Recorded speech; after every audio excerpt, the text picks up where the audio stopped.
I'm Blair Sable in Elk Ridge, where one of 3 community fridges is now fully stocked and ready to serve Howard County. It comes at a time when food insecurity is top of mind due to the government shutdown, but County Executive Calvin Ball says the idea actually began over the summer, inspired by a community fridge in Baltimore City. And it was profoundly simple. It was incredibly generous, and it made a difference. And I thought, why can't we do that here in Howard County? There are 2 others just like this one in Columbia and Lisbon as well. The county's roving radish program will help get the ball rolling, but the idea here is that it will be entirely community run, neighbors helping neighbors. In Elk Ridge, Blair Sable, WMAR-2 News. City leaders are calling for better pay and benefits for Baltimore security officers. Council President Dee Cohen joined members of the Service Workers Union today to introduce the Security Officers Compensation Bill. The proposal would set citywide standards for pay and benefits, helping officers afford basic necessities. One officer who works in Harbor East says the lack of adequate insurance has left her dealing with ongoing health problems. So now I have all kinds of pain that keep me up at night and leaves me sleep deprived. If that's not bad enough, I have to choose between medicine and food. It's always a choice. It's really rough. The bill would help more than 4,000 officers who earn just a little over $15 an hour.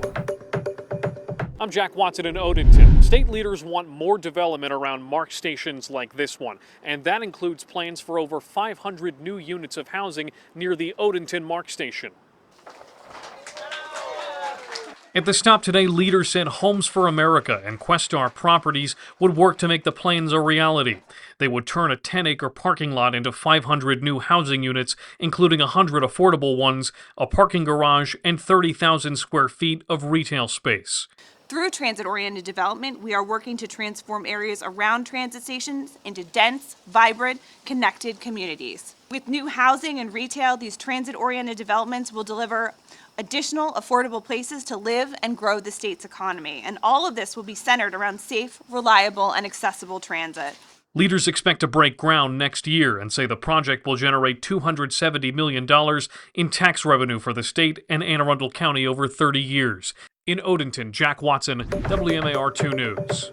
The first new Enoch Pratt Library branch in more than 15 years. I'm Jeff Hager in East Baltimore, where this project also comes with more than 100 apartment units.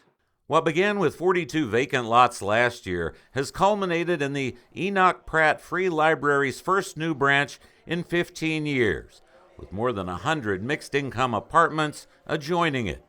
The vision behind the $54 million project dates back more than a dozen years. We got gardens, we got murals, we got clean streets, we got youth that come up and show up and help us. We got resident leadership. Each small step prepared us for this big one. And for anyone listening in here that wants this to happen to your neighborhood, it can happen. In addition to the new building, which opened on Monday, a new park and a football stadium for nearby St. Francis Academy will be constructed by the end of next year. In Johnston Square, Jeff Hager, WMAR-2 News. Well, upholstery is a trade that is high in demand but low in skilled workers, and that's where the Kavanaugh House comes in. I'm Megan Knight here in their workroom in Southwest Baltimore, where they're making what's old new again while also expanding the labor force. They will have a job doing this for as long as they want to. And that's the mission behind the Kavanaugh House, providing free upholstery and sewing training while helping people to gain financial independence. The nonprofit pays their students while they're in the program, and they're learning the trade through actual client work. Now they know that they have taken something that a lot of people would have thrown in the landfill, and they've, made it into this beautiful piece. And for more information on how you can support the work here at the Kavanaugh House, just head to our website. I'm Megan Knight for WMAR-2 News. From the military to the classroom, I'm Sayara Williams, your Voice of Veterans reporter, and a Hereford teacher and veteran is inspiring the next generation. Let's get those essays started.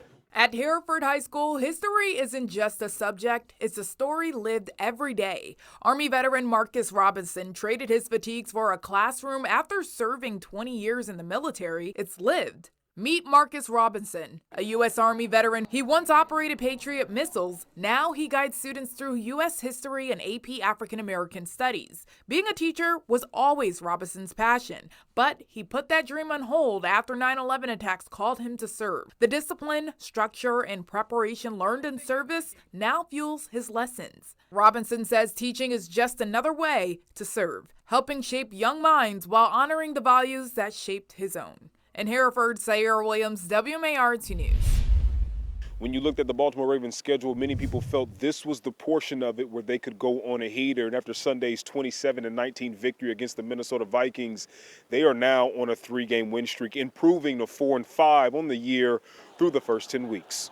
For the 4th consecutive game, the Ravens defense forced the opposition into a turnover. Sunday, they forced 3 takeaways, a stark contrast from how they played in the first 5 games. For the 2nd straight game, rookie Malachi Starks got an interception. Harbaugh says it's starting to click for the rookie. The offense was solid, but in the red zone, they only went 2 for 5. Harbaugh calling that disappointing. We need to be scoring touchdowns down there. We're good enough to do it. It's a combination probably of got to keep putting our guys in the best position we can with, great plays and creative things to do. You got to run the ball in the red zone. That's really important. At the conclusion of Week 10 on Monday night, the Baltimore Ravens, they are only 1 game back of the Pittsburgh Steelers.